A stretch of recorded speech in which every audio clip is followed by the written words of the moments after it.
Guys, we've got our 6 packs here. Now, we're going to do first picks for each one. And then after the first picks, we're going to put them all together to create a sealed pool of sorts.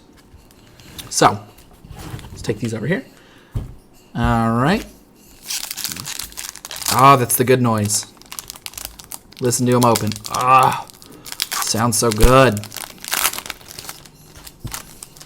All right. I would not first pick Dutiful to Turn. Not happy with Blister Pod, nor Anticipate.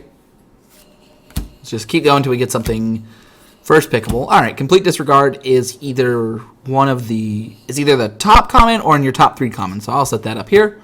Room Processor, I would not be happy with that either.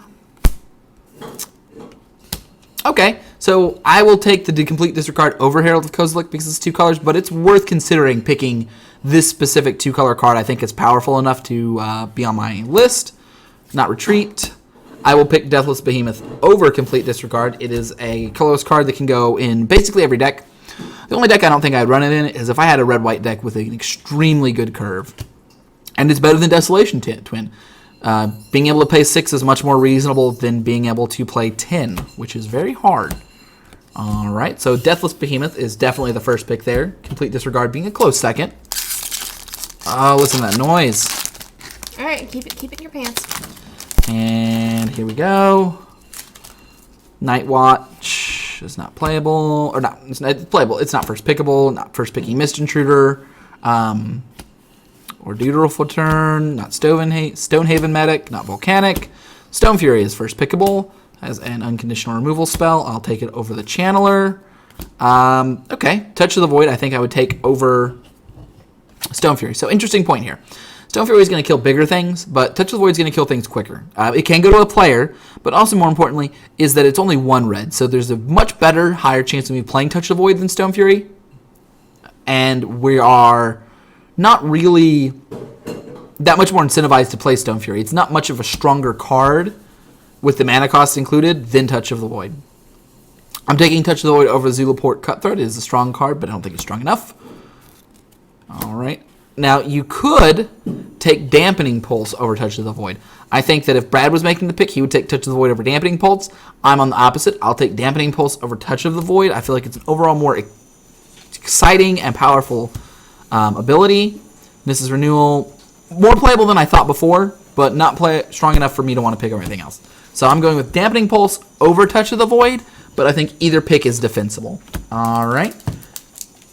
And just 3 more packs, and we'll kind of build our sealed pool together.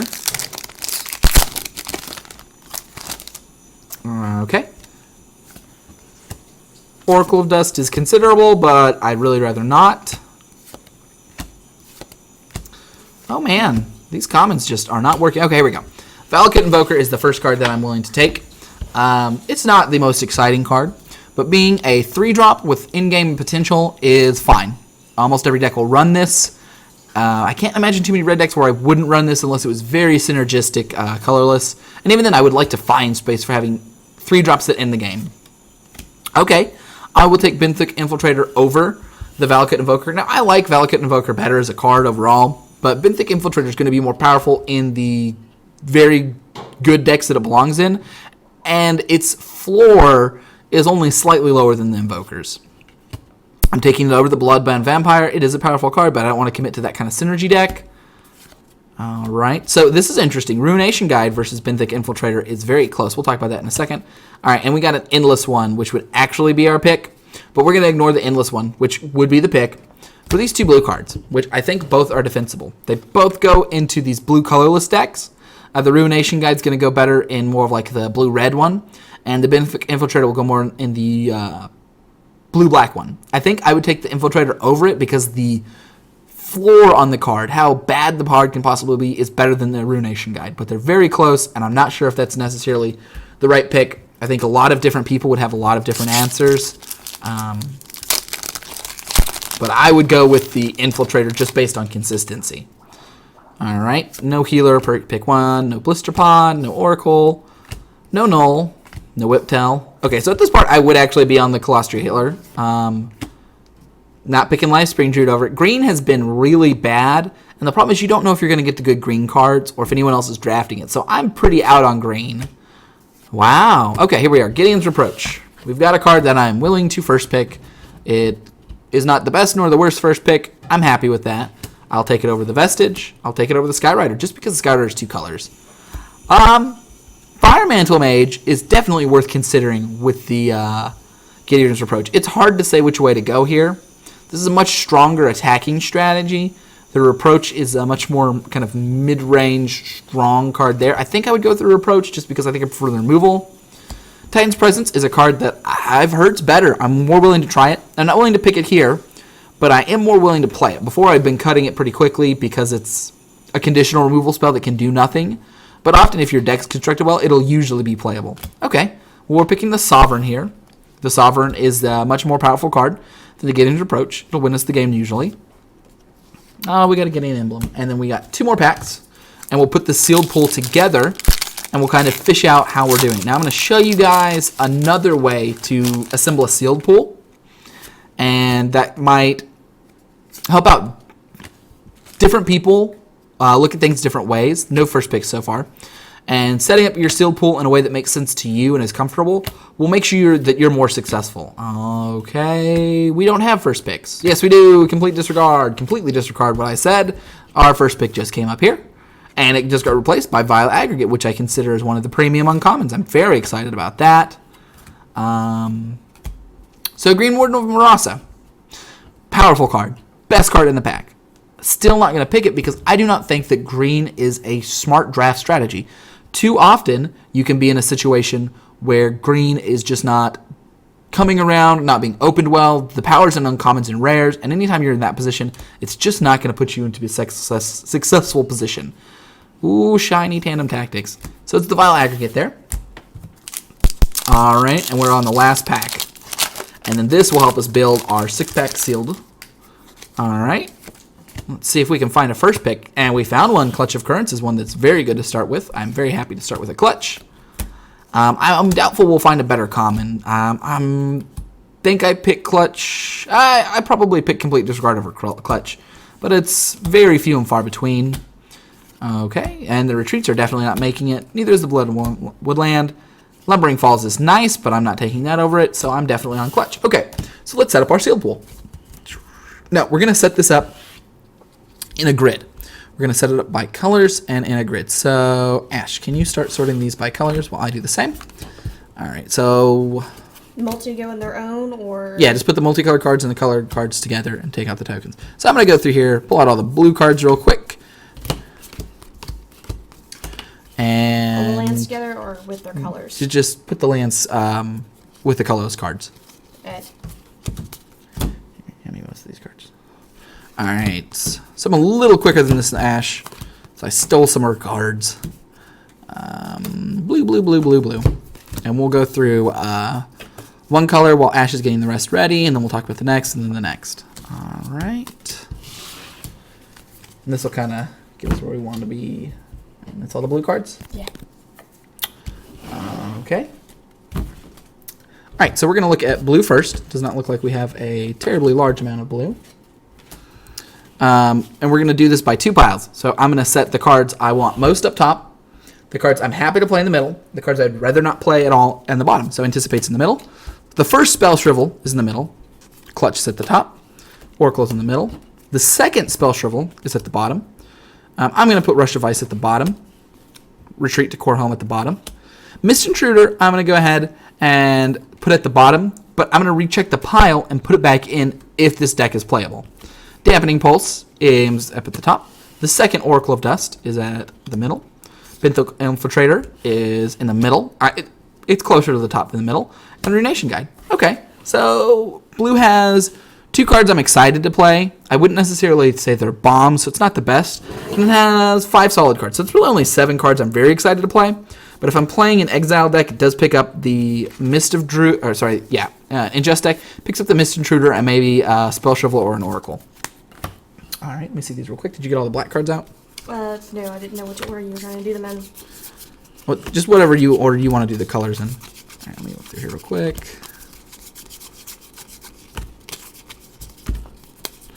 And we'll get the black cards out. We'll kind of go through the black cards and see where black's setting us at. So with that amount of cards in blue, I don't think I'm excited to play blue. I'm willing to play blue with that amount, but not excited to. All right. Let's see what we've got for black. Now, we do have the complete disregards, which are already something that on the top of my mind is a powerful card. And I'm going to set the first one up top here. Dutiful Return, the Nolar down low, Altars Reaps down low. Grave Birthing is actually going to be low. It's going to go well if the Ingest deck exists. Same thing with Colossi. These kind of synergistic cards are just not going to get there. Silent Skimmer's in the middle. Disregard. Okay. So black is very thin here, right? We've got a Silent Skimmer and a Zulaport Cutthroat that I consider okay, and 2 complete discards which I'm willing to play. But overall, black is actually even thinner than blue. I'm very certain that black will not be a main color. There's a small chance it'll be a splash if we ended in some sort of green deck. Now, I do want to go into green, because remember I said green was a card that was unplayable most of the time in draft. Green is actually fine. It is equally as good as every other color, for the most part, in sealed. And that's because you know the green cards you're going to get. You know the good green cards that are here. And you know what can be played and what cannot be played. You don't have to chance yourself on, will I get the good green uncommons? Will I get the green support I need? You know. And in fact, green is a little bit better than normal, than some of the other colors, because it plays a lot of kind of non-synergy card that makes it more exciting. Blister Pod is not really great. Natural Connection and Retreat we'll put down the bottom. Green Warden, A+. Teartold Bloth in the middle. Atlas Watcher in the middle. Swell, I'm going to go ahead and put that in the bottom. This Renewal we'll put on the bottom, but it might come up if we have more powerful cards. Second Atlas Watcher I'm happy with. Lifespring Retriever I'm happy with. And Brood Hunter Worm. Brood Hunter Worm is kind of the poster child for a card that was not very good in draft, but it's great in sealed. This is the kind of card you're looking for in sealed. So we've got one real legit bomb in the Green Warden, and then 5 cards I'm pretty okay with playing here in green as well. So I think green is my top tier color so far. All right, and we'll come over here to red. I'm mid-grade on Belligerent Whiptail, mid-grade on Ondu Giant. The Vestige is mid-grade. Firemental Mage is mid-grade. I'm down on the Reckless, down on Kozilek. Mid-grade on Valakut. Mid-grade on Vile Aggregate, either fits in the deck or doesn't. Mid-grade on Whiptail. High on Stone Fury, high on Touch of the Void, and that's it. So we've got a lot of mid-grade cards, and it looks like the red is actually a very good color, but as you can tell, they're all 4 and 3 drops, which makes it a little odd that they're all kind of lumped together. Makes red a little bit less attractive than it would normally be. Let's come over here to white. All right, so I've got Gideon's Approach, which I'm high on. Sovereign, which I'm high on. I'm down on these Inspired Charges. I'm fine to play the Courier Griffin. I'm fine to play the Core Entanglers. I'm fine to... I'd rather not play 2 drops unless we're very aggressive. Okay, so it looks like white just has 3 cards I'm pretty excited to play and 2 cards I'm not too much. This is a great splash, though. 3 powerful cards and 2 okay cards makes the position where you'd like to splash. I'd like to splash white if we have a color with the depth. This is actually a really split pool. I think this is actually a very poor sealed pool, so we're going to have to really work to make it work. All right, we've got 2 multicolor cards. They will pull us. They're good tiebreaker cards. That said, if you're in the colors, you should be running them, and it's a good way to make a decision, right? If I'm running a, let's say I'm running a green-black deck, and I'm deciding if I want to splash blue or red, come on, Skyrider Elf. The Skyrider Elf is a good tiebreaker there, letting me know which direction I'd like to go. Now, let's look at our colorless cards and see how many of them are playable. Titan's Presence is probably not. Our pool is bad enough that Scour is probably decent. Endless One is an A+. I'm happy to have the first Kozilek Chandler. Rune Processor can be fine. Desolation Twin I'm probably out on, and Color Swan. So it's good that we have 5 strong colors cards here to play. This will really help shore up the fact that our deck is not super great. And then we had our lands. So we're going to look through our lands, and that'll help us with tiebreakers as well. We're going to look at our non-basic lands here and see where it's kind of suggesting us to go. Skylight. So Blighted Woodland and Lumbering Falls makes me think that I would like to be blue-green or some kind of mana fixing in that. So I think we are 3 colors. I don't think we have any one powerful enough card. So let's set out to see how each of these look. Now let's go ahead and put our mid-grade cards. I actually think that Dampening Pulse is the only really good card. So we're just going to set our sort of a 2x2 grid together. Great cards and okay cards. And put all these okay cards together. All right. And the great cards are just going to make up really good removal for us, it looks like. Looks like black does not really have a lot going on here. Okay. And then green has a couple of okay cards right here, and that's about it. We could consider the Nissa's Renewal in a multicolored deck, because we're 3 colors. It's a little bit more reasonable. And then white had 3 pretty solid cards, and then a small amount of okay other cards. So as we scan through here, we've kind of got a couple of good cards, a couple of singles in our most thick colors, and a couple of doubles in our thinner colors. Now, let's count our colorless cards to see how many players we really need. 1, 2, 3, 4, 5. I think we have 5 colorless cards I'd be happy to play. I think we're going to go through a big ramp strategy, which means we should look into green. And I think we're going to play green, blue, and we can either play green, blue, red, or green, blue, white. I don't think black is thick enough in any direction to really consider, just because the cards aren't too terribly synergistic, and the complete disregards are the really only card I want, and that card's not as good the later the game goes. The Herald of Kozilek is nice in that it is a good defensive body, and it does help play more colorless cards, of which we will only have a few, and this does not require a lot of double colors there, so there's a little bit of thickness in red. And we'll go ahead and set the Kozilek's channeler there. The reason I'm really keen on playing blue is that we have the Lumbering Falls to go with it, and that'll really help the mana out. I think that a lot of the mana base is going to come from this Lumbering Falls, Blighted Woodland. And with the white, I think that we're actually going to run the white as well, but only the more expensive cards here. All right, and the removal. So let's go ahead and see what green, blue, white, this kind of Bant deck looks like, and see if we have the cards to put it all together. All right, and we're going to go ahead and organize this by converted mana cost, and I think we will. Okay, so we've got Green Warden, Deathless Behemoth, Kozilek's Channeler. We'll go ahead and set Ruin Processor, Endless One, my big drops. We'll set this my 5 drops here. We've got some good 3 drops. We've got another couple 5 drop here. We've got another 3 drop, 2 drop, 5 drops, 4, 3. So I'm not sure if we need Nissa's Renewal, because I'm not sure how much mana we're trying to really get to. If we run Nissa's Renewal, we could consider running Desolation Twin as well. So we'll set that to the side. Some more sort of middle ones. We have a lot of 5 drops here. We'll go ahead and set this at 2. So we might not even need to run white. 1, 2, 3, 4, 5, 6, 7, 8, 9, 10, 11, 12, 13, 14, 15, 16, 17, 18, 19, 20, 21. So we could splash white, and white gets us a removal spell, win condition that requires 2 planes, and another removal spell. Or we could consider, if I can find the colorless cards, where is our Desolation Twin? I thought I just saw the Desolation Twin. We could consider Titan's Presence, Nissa's Renewal, and Desolation Twin, wherever that guy's hiding out. We can also look at running another Oracle, a Mist Intruder. We could splash a single black card for, let's see if we can find it. 2 complete disregards. Oh, there we go. Which I actually kind of like, because it's such a light splash, but it adds a lot of power to the deck, and it makes the converge cards better. Now, we only have 1 converge card, so it's probably not worth doing, but you could put up 2 different considerations.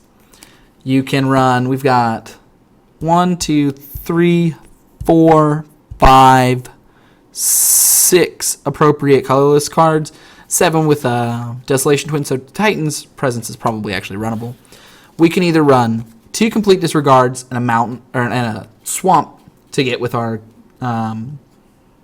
Blighted Woodland, and that gives us 3 different sources of a swamp, which is enough for the complete disregards. It also powers up our Skyrider Elf somewhat. Or we can run the Nissa's Renewal and Destination Twin, which increases our curve somewhat, but is less likely to put dead cards in the hand in that we don't have to hit one of the pieces of removal. They're close to the same. Complete Disregard is probably what I consider starting with, having so many high drops already. But it makes some of our ramp targets a little bit better. I don't think this is a great pull, but I do think it's a serviceable pull. The other direction we could have gone is with the red. Adding in the red and the blue kind of... we have a decent amount of colorless cards, so I would consider putting in...